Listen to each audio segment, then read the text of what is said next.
आदाब, आप सभी का इस्तकबाल है हमारे खास प्रोग्राम हेलो परवाज में और मैं हूं आपके साथ तरन्नुम अली। कोरोना वायरस ने चीन में सैकड़ों लोगों को बीमार कर दिया है और कई लोगों की जान भी ले ली है। 27 देशों में फैल चुके इस वायरस की दस्तक अब हिंदुस्तान में भी होने लगी है। सांसों की तकलीफ बढ़ाने वाले इस वायरस की पहचान करना थोड़ा मुश्किल है क्योंकि इसके अलामात यानी सिम्टम्स आम वायरल की ही तरह हैं, जैसे सांस लेने में तकलीफ, खांसी, बुखार, सिर दर्द या फिर नाक बहना। लेकिन कोरोना फैमिली के कुछ वायरस बेहद खतरनाक होते हैं, जैसे सार्स और मर्स। तो आज जानेंगे कोरोना वायरस कितना और कैसे खतरनाक है, और इन सब पर बात करने के लिए हमारे साथ हैं respiratory and critical care medicine expert doctor MS Kanwar. आपका इस्तकबाल है हमारे इस प्रोग्राम में। Thank you. नाज़रीन, आप भी हमारे इस प्रोग्राम में शामिल हो सकते हैं। हमारे नंबर्स लगातार आपकी टीवी स्क्रीन पर फ्लैश हो रहे हैं। आज हम बात कर रहे हैं कोरोना वायरस की। अगर आपका भी कोई इससे जुड़ा सवाल है तो आप हमें कॉल कर सकते हैं। डॉक्टर कंवर, जैसे आज हम बात करेंगे कोरोना वायरस की, क्योंकि बहुत ज़्यादा इस वक्त हम कोरोना वायरस के बारे में सुन रहे हैं। WHO ने भी इसे हेल्थ इमरजेंसी घोषित कर दिया है। तो जानेंगे सबसे पहले कोरोना वायरस क्या है और ये कहाँ से आया, कहाँ से आ रहा है। जैसे अभी आपने कहा कि कोरोना वायरस की फैमिली जो है इसके आउटब्रेक्स होते रहते हैं, और सार्स भी जो था वो एक कोरोना वायरस ही था, और सार्स, बैड सार्स भी एक है, वो भी आउटब्रेक्स होती रहती हैं। लेकिन ये this is a new virus, इसमें इसको तभी नोवल कोरोना वायरस 2019 कहा जाता है। क्योंकि ये दिसंबर में नई किस्म का वायरस, नई किस्म का, उसी की एक्चुअली फैमिली वही है, लेकिन उसकी रेप्लिकेशन हो जाती है और वो नॉर्मल उस तरीके से बिहेव क्लिनिकली चाहे करता है, लेकिन उसकी ट्रीटमेंट और उसकी वैक्सीन फर्क होती है। इसीलिए आप ये ऐसा नहीं कर सकते कि सार्स की आपकी कोई वैक्सीन बनी थी तो आप वो कोरोना वायरस में यूज़ कर सकते हैं, या जो H1N1 की वैक्सीन जो है वो आप कोरोना वायरस में यूज़ कर सकते हैं। ऐसा नहीं होता। इसी वजह से इसकी ट्रीटमेंट भी मुश्किल है, क्योंकि अभी हमारे पास इसकी ठोस ट्रीटमेंट अवेलेबल नहीं है। जी अच्छा, आमतौर पर ये जो वायरस है ये किस में पाया जाता है, किस में मिलता है ये वायरस? देखिए, शुरुआत हुई है वुहान से, चाइना से। जो रिपोर्ट्स हैं उसके मुताबिक वहाँ जो मीट मार्केट है, फिश मार्केट है, जो वहाँ पे लोग एग्जॉटिक तरह के मीट्स भी इस्तेमाल करते हैं, वाइल्ड एनिमल्स का मीट इस्तेमाल करते हैं, तो उनसे एक्सपोजर से प्रॉबेबली शुरू हुआ। थ्योरीज कई हैं, हम उसमें नहीं जाएंगे, लेकिन this is the most probable reason कि वहाँ से शुरू हुआ। और शुरू में ये कहा जाता था कि ये एनिमल टू ह्यूमन इन्फेक्शन है, ह्यूमन टू ह्यूमन नहीं है। चाइनीज अथॉरिटीज ने भी पहले ऐसे ही कहा था, लेकिन तब पता चला जब उन्होंने वो मार्केट्स भी बंद कर दी, उसके बावजूद स्पर्ट्स ऑफ केसेस कई जगह उनको मिलने लगे, और तब उनको फिक्र लगा कि ये तो ह्यूमन टू ह्यूमन वायरस हो रहा है, ट्रांसमिशन हो रहा है, और वो बड़ी जल्दी से फैलता गया और दूसरे कंट्रीज तक भी पहुंच गया। जी, कुछ कॉलर्स हमारे साथ जुड़ गए हैं, पहले इनके सवाल लेते हैं। हेलो हेलो हेलो, क्या आपको हमारी आवाज आ रही है? हेलो हेलो जी, बताएं क्या सवाल है आपका? जी आ रही है। जी देखिए, सबसे पहले अपने टीवी की आवाज बंद करिए। जी ओके जी बताएं क्या सवाल है आपका? जी, हम शामिरपेट से अफजल खान बात कर रहे हैं। जी जी देखिए मैंने आपसे अभी पहले भी कहा, फिर से कह रही हूँ एक बार, अपनी टीवी की आवाज बंद करिए। जी जी जी कोरोना वायरस, जी बताएं। इसकी दवाई अभी उपलब्ध है या है, तो कितने दिन में कम होगी या होगी नहीं होगी, इसकी जानकारी? जी ठीक है, ये इसकी मेडिसिन के बारे में, ट्रीटमेंट के बारे में जानना चाह रहे हैं, क्या अभी अवेलेबल है या नहीं है? अभी अवेलेबल नहीं है। अभी इसके ऊपर रिसर्चेस हो रही हैं, शुरू ऑलरेडी हो चुकी हैं, और उसमें वक्त लगेगा। फेज 1 ट्रायल्स होंगे प्रॉबेबली। ऐसा लगता है, जो रिपोर्ट्स आ रही हैं, कि फेज 1 ट्रायल जिसमें कि ये देखा जाता है कि दवाई की कोई टॉक्सिसिटी तो नहीं है, उसके बाद फेज 2, फेज 3 ट्रायल्स होते हैं। फेज 1 ट्रायल में अगर ये पता चल जाता है कि इस दवाई की टॉक्सिसिटी नहीं है और इसमें काम कर सकती है, 100% भी नहीं है कि काम करेगी, तब भी वो शायद एक इमरजेंसी सिचुएशन में, अगर ये डिजीज बहुत फैल जाती है, तो वो अलाउ कर सकते हैं फेज 1 ट्रायल के बाद कि वो वर्ल्ड वाइड उसकी प्रोडक्शन हो सके और अवेलेबल हो सके। कई दवाइयाँ ट्राई की जा रही हैं, HIV के कुछ ड्रग्स हैं, उसको ट्राई किया जा रहा है। कई नई रेमडेसिविर पे ट्रायल्स हो रहे हैं, वो इसमें पॉसिबली यूज़ हो सकती है। लेकिन अभी इस वक्त हम ट्राई कर सकते हैं। H1N1 में हम Tamiflu यूज़ करते हैं, वो ट्रायल किया जा सकता है because we don't have anything कि जिससे हम डेफिनेटली इसका इलाज कर सकें। वो ट्राई की जा सकती है, उसका कितना असर होगा ये अभी तक रिपोर्ट्स नहीं बता पा रही, कोई रिसर्च नहीं बता पाई। जी, एक कॉलर हमारे साथ और जुड़ गए हैं। हेलो हेलो जी, बताएं क्या सवाल है आपका? जी सवाल बताएं, क्या सवाल है? जी, जो एक कोरोना वायरस है इसके सिम्टम्स क्या है? इसके सिम्टम्स क्या हैं? जी देखिए, इसमें आमतौर पे जो फ्लू के सिम्टम्स होते हैं वही सिम्टम स्टार्ट होते हैं, जैसे खांसी, जुकाम, गला दर्द कर रहा है, बॉडी एक्स हैं, हेडेक है जी। किसी पेशेंट में डायरिया या पेट में दर्द या नौशिया भी हो सकता है। लेकिन प्रॉब्लम ज्यादा तब आती है अगर पेशेंट को सांस चढ़ना शुरू हो जाए। जी। अगर इस ऐसे सिम्टम्स के साथ साथ सांस चढ़ना शुरू हो जाता है, सांस में दिक्कत आनी शुरू हो रही है, तो ये एक सीरियस इशू हो जाता है। आपको फौरन उस वक्त मेडिकल हेल्प लेनी चाहिए। जी, जो आपने सिम्टम्स बताए ये आमतौर पर आम वायरल के भी सिम्टम्स हैं, तो मालूम कैसे चलेगा कि ये कोरोना है?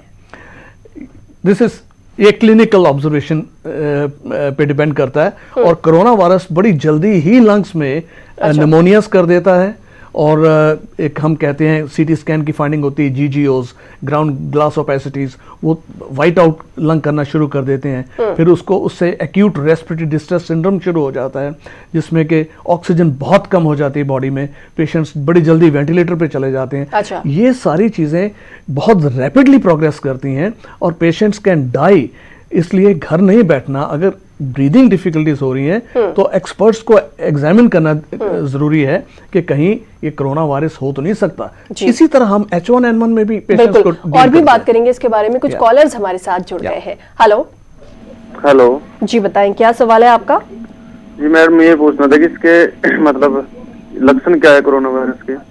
जी, एक बार अभी हम पहले भी बात कर चुके हैं, ये भी सिम्टम्स के बारे में जानना चाहते हैं। तो हमने अभी बताया था जो इसके सिम्टम्स है, इसके सिम्टम्स वही हैं जो आम वायरल के सिम्टम्स होते हैं। एक कॉलर हमारे साथ और जुड़ गए हैं। हेलो हाँ जी मैम, ये मुझे पता करना है कि ये जो वायरस है इसमें क्या हम खाने पीने के लिए जो मीट वगैरह खाते हैं, मीट या चिकन या एग, क्या ये हमें बंद रखना पड़ेगा अभी के लिए? क्योंकि अभी तो फिलहाल इंडिया में ये पूरी तरह जीवन कैसे बात कर रहे हैं? नहीं, ऐसी कोई जरूरत नहीं है, ऐसी कोई जरूरत नहीं है। इसकी वायरस की ट्रांसमिशन यहाँ जो मीट अवेलेबल है, चाहे चिकन है, मटन है, कुछ भी है, उससे नहीं ट्रांसमिट हो रहा है। इसकी ट्रांसमिशन अगर ह्यूमन टू ह्यूमन हो रही है, और वही हो रही है इस वक्त, तो वो ड्रॉपलेट इन्फेक्शन से होता है। आमतौर पे 6 फीट के दूरी तक ये इन्फेक्शन बड़ी जल्दी फैल सकता है, और आपको उससे बचने के लिए, जैसे फ्लू में एक दूसरे से बचने के लिए आप करते हैं, मास्क का यूज करते हैं, खांसी करने के टाइम पे मुंह पे टिश्यू पेपर रखते हैं और उस टिश्यू को डिस्कार्ड करते हैं, हाथ वॉश करते हैं, हैंड स्टरलाइजेशन बहुत ज़रूरी है।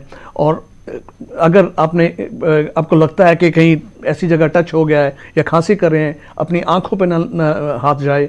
ये चीज़ें आपके लिए बहुत ज़रूरी हैं। और दूसरों घर के फैमिली मेंबर से इस चीज में जरा दूर रहना पड़ेगा अगर आपको ऐसे सिम्टम्स हैं। ये सिम्टम आप नॉर्मल फ्लू में भी आप बिल्कुल ये सिम्टम्स वैसे ही है, ठीक लेकिन जैसे कोरोना वायरस वायरल में होते हैं। कुछ और कॉलर्स हमारे साथ जुड़ गए हैं। हेलो हेलो कर रहा हूँ जी, बताएं क्या सवाल है आपका? मेरा सवाल यह है डॉक्टर साहब से कि हमें किन चीजों का, नॉर्मल इंसान है उसको पता नहीं है कि कोरोना वायरस क्या है, हमें किन चीजों का एहतियात करना चाहिए? जी, यानी कि किन चीजों से इन्हें बचना है? देखिए, कोई भी खांसी कर रहा है, किसी को जुकाम है, छींके हैं, फीवर है, और आपको लग रहा है कि वो ठीक नहीं दिख रहा, तो जरा फासला बना के रखें। अगर आप ट्रैवल कर रहे हैं तो जरा बेटर ये है कि ऐसी सिचुएशन में आप N95 मास्क इस्तेमाल करें जिसमें मल्टी लेयर प्रोटेक्शन सिस्टम होता है। ये नहीं होता कि उससे 100% प्रोटेक्शन होती है, लेकिन फिर भी काफी हद तक प्रोटेक्शन होती है। सो ये कॉन्टैक्ट से और ड्रॉपलेट इन्फेक्शन से, सांस से एक दूसरे से या टच से फैलता है, तो आप जरा ऐसे सिचुएशन में ऐसे लोगों से जरा दूर बच के रहें, रहिए। साफ सफाई का ख्याल रखें, बिल्कुल। हाथ जरूर धोएं, और आजकल तो मार्केट में तमाम तरह के सैनिटाइजर मिलते हैं, सैनिटाइजर तो, का तो वो आप अपने पास रख सकते हैं। कुछ और कॉलर्स हमारे साथ जुड़ गए हैं। हेलो। हेलो, जी बताएं, क्या सवाल है आपका? मेरा नाम आकिब है। जी बताएं, क्या सवाल है? कोरोना वायरस जानना है। हाँ, आपको इसके बारे में क्या जानना है? ये ना मुझे ना बाजू में दर्द होता है और सुबह खारिश आ रही है। जी हाँ, जी, जहाँ तक इनका सवाल समझ में आया, ये कोरोना वायरस के बारे में ही जानना चाहते हैं, तो एक बार अगर आप ब्रीफ और कर दें। वही चीज रिपीट होगी कि ये वायरस एक फ्लू की तरह ही आता है इंसान में, लेकिन बहुत रैपिडली, बहुत जल्दी से ये आपकी हालत खराब कर सकता है। ब्रीदिंग डिफिकल्टीज हो सकती है, आपकी जनरल मोबिलिटी बड़ी खराब हो सकती है, और आपके लिए ज़्यादा ज़रूरी ये चीज़ है कि खांसी वगैरह आम भी होती हैं, लेकिन अगर आपका सांस फूलना शुरू हो जाता है तो आप फौरन एक्सपर्ट्स की मदद लीजिए। जी, कुछ और कॉलर्स हमारे साथ जुड़ गए हैं। हेलो। हेलो। हाँ हेलो। जी बताएं, क्या सवाल है? सवाल ये है कि जो ये कोरोना वायरस है, ये आता कहाँ से, ये पेपर कहाँ जाता है, बनता कहाँ है? जी जी ठीक है, एक और कॉलर हमारे साथ है, इनका भी सवाल ले लेते हैं। हेलो। हेलो, क्या आपको हमारी आवाज आ रही है? हाँ आ रही है। जी बताएं, क्या सवाल है आपका? ये ना कोरोना वायरस, जी क्या करना है? जी, आपका सवाल क्या है? कोरोना वायरस के बारे में आप जानना क्या चाहते हैं? आमतौर पर जो हमारे कॉलर्स हैं वो यही जानना चाहते हैं कि इसके सिम्टम्स क्या हैं, ये जो वायरस है ये है क्या और कहां से आता है। इसकी बात तो हम पहले भी कर चुके हैं, कुछ और कॉलर्स हमारे साथ जुड़ चुके हैं। हेलो। हेलो, जी बताएं, क्या सवाल है आपका? जी बताएं, क्या सवाल है आपका? हेलो। देखिए, सबसे पहले अपने टीवी की आवाज बंद करिए। जब भी कोई कॉलर हमें कॉल करता है तो हम हमेशा यही कहते हैं, वो जब भी हमें कॉल करें अपने टीवी की आवाज बंद रखें, जिससे उनका सवाल हम सुन पाए। तो जैसे अभी हम बात कर रहे हैं कोरोना वायरस की, इसके सिम्टम्स आपने बताया, ये कहां से आया और एक्चुअली ये है क्या, ये जो वायरस है। तो अगर हमारे देश में ये वायरस आ जाता है, कुछ लोग इफेक्टेड हो जाते हैं, तो क्या हम इसके लिए तैयार हैं? कितने हद तक तैयार हैं? क्योंकि जहां तक मुझे मालूम है, जहां पर इसका टेस्ट हो सकता है तो हमारे देश में एक ही जगह ऐसी है, जहां बैंगलोर। तो क्या ये टेस्ट करने के लिए वहां पर भेजा जाएगा? सैंपल कैसे होगा, क्या होगा? देखिए, इस वक्त सिचुएशन ये है कि कोई भी हॉस्पिटल इक्विप नहीं है कोरोना वायरस को ट्रीट करने के लिए, और अलाउड भी नहीं है।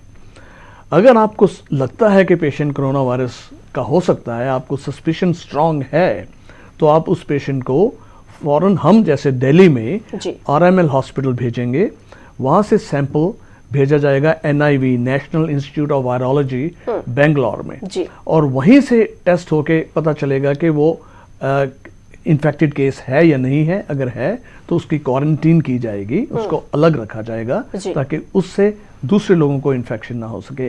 ये लेकिन इसमें तो बहुत वक्त लग जाएगा। अभी सिचुएशन ही ऐसी है कि टेस्ट इज नॉट अवेलेबल, हर जगह अवेलेबल है ही नहीं है। अच्छा, या सो उसमें ऐसा भी है कि जब तक टेस्ट रिपोर्ट्स क्लियर नहीं होती, नेगेटिव या पॉजिटिव, तो RML हॉस्पिटल में फॉर एग्जांपल वो आपको अलग से ही वार्ड में रखेंगे ताकि आपको दूसरों से इन्फेक्शन ना हो सके या आपसे दूसरों को इन्फेक्शन ना हो सके। और ये एस्टिमेट किया गया है कि एक पेशेंट जो कोरोना वायरस का है वो कम से कम 2 या 3 पेशेंट्स को इन्फेक्ट करेगा, और कम से कम, और 5 अगर पेशेंट हैं तो तकरीबन 450-500 पेशेंट्स को इन्फेक्ट करेंगे। सो आप इमेजिन कर सकते हैं कितनी रैपिडली ये बढ़ सकता है, जबकि एक इन्फ्लुएंजा वायरस जो है उससे 8-10 गुना फास्ट ये इसकी ट्रांसमिशन हो सकती है। अच्छा जी, और भी बात करेंगे आगे कि ये कितना खतरनाक है, लेकिन कुछ कॉलर्स हमारे साथ जुड़ गए हैं। हेलो। हेलो। अस्सलाम वालेकुम। वालेकुम सलाम, बताएं क्या सवाल है? जी डॉक्टर साहब, मेरा सवाल है आपसे कि मैं जानना चाहता हूँ कि ये जो कोरोना वायरस है इसकी लाइफ कितनी है, ये कितनी देर जिंदा रह सकता है, एक। और दूसरा ये है कि क्या कोरोना वायरस का फैलना मौसम, एटमॉस्फेयर या वेदर के ऊपर भी डिपेंड करता है? एब्सोल्युटली, बहुत अच्छा सवाल बहुत किया अच्छा आपने। सवाल पूछा इन्होंने। 2 से 14 दिन तो इसका इंक्यूबेशन पीरियड होता है। मींस अगर आपको इन्फेक्शन किसी से हो गया है तो अप टू 2 हफ्ते तक जरूरी नहीं है कि आपको सिम्टम्स हों जी। आप उस बीमार, आपको अंदर वायरस हो सकता है, आप किसी और को इन्फेक्ट करें या नहीं करें, लेकिन 2 हफ्ते तक आपको सिम्टम हो सकता है ना शुरू हो, उसके बाद सिम्टम शुरू हो। लेकिन आप इन्फेक्शन दूसरों को तभी करेंगे जब आपको सिम्टम होंगे। पहले ये रिपोर्ट्स थी कि बिना सिम्टम्स के भी एक दूसरे से लग सकता है, वो गलत है, ऐसा नहीं होता।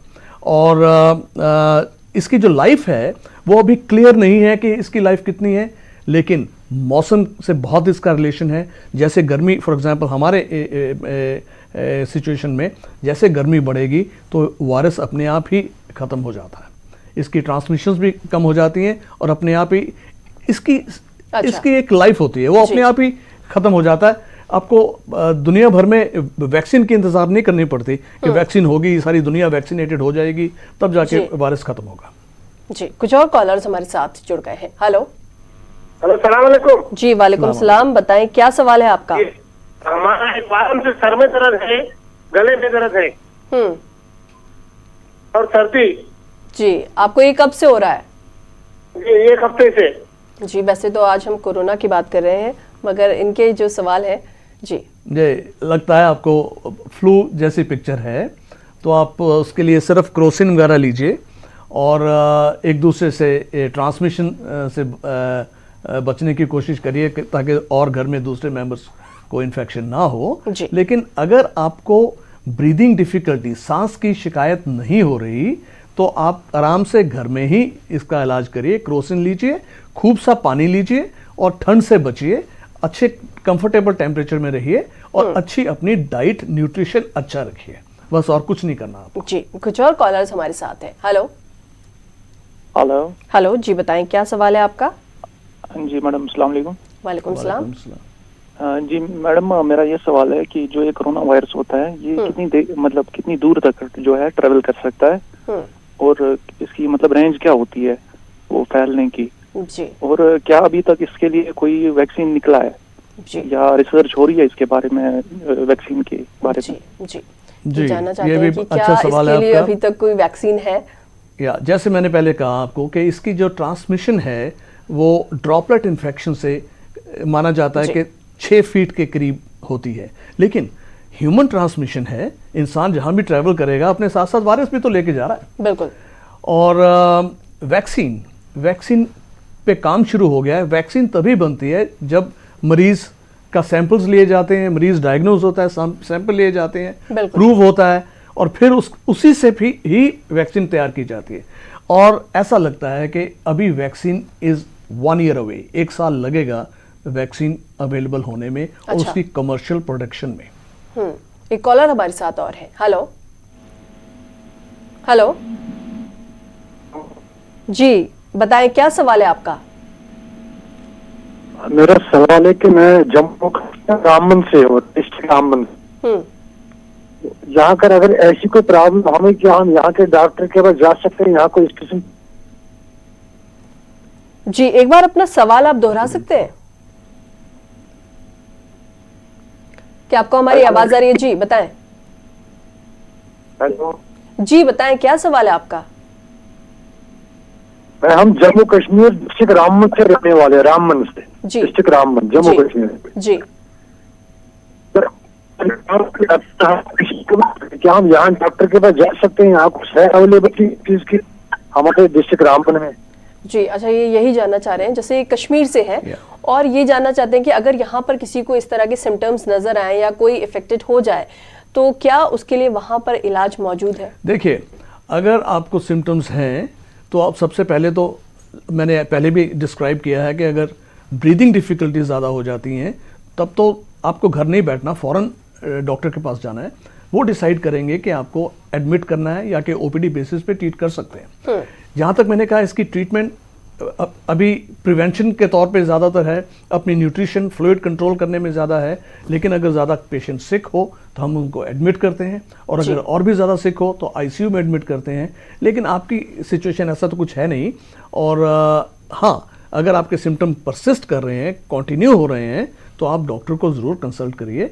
लेकिन जहाँ तक ट्रीटमेंट का सवाल है, वर्ल्ड वाइड दुनिया में कहीं भी अभी इसकी क्लियर कट ट्रीटमेंट नहीं है, जहाँ जबकि कुछ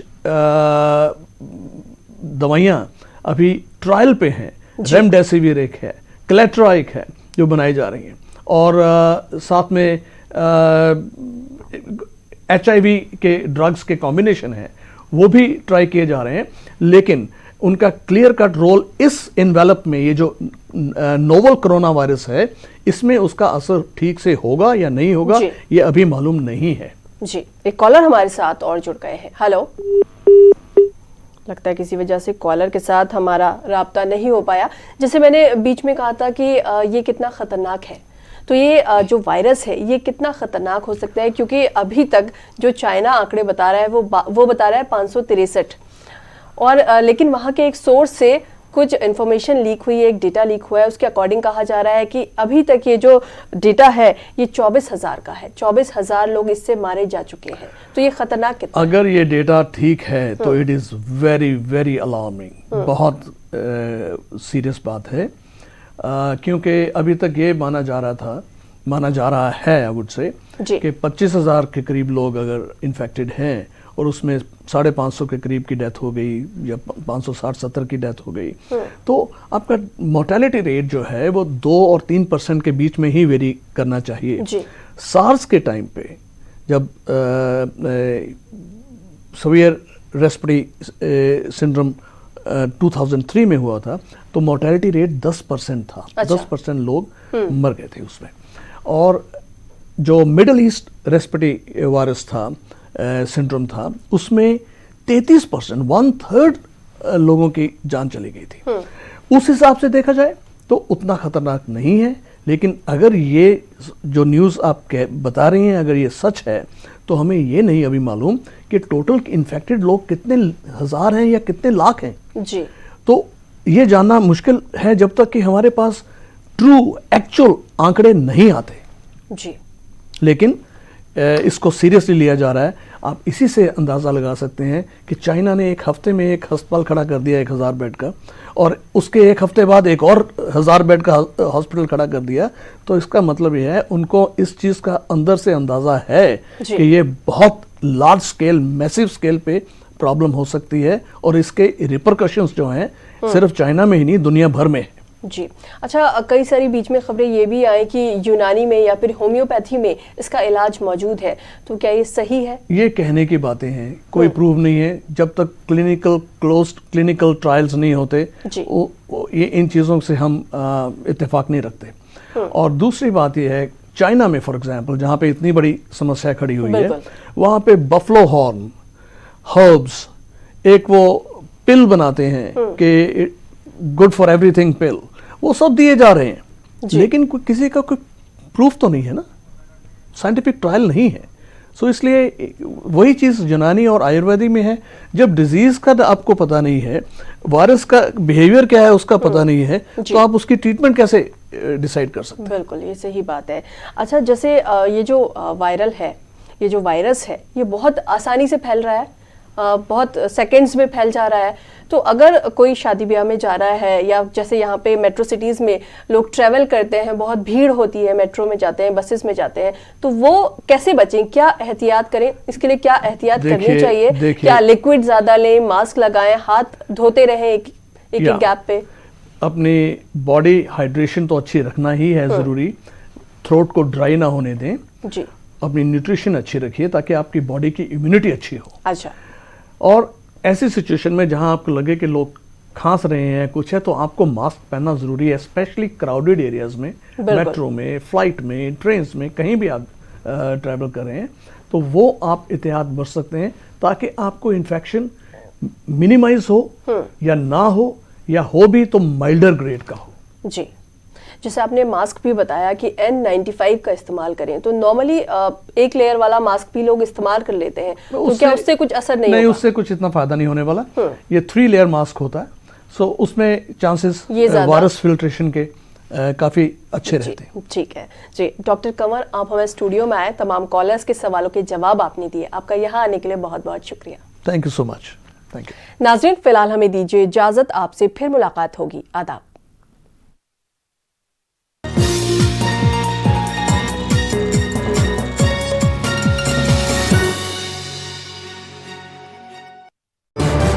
इस प्रोग्राम को पेश करने में ताउन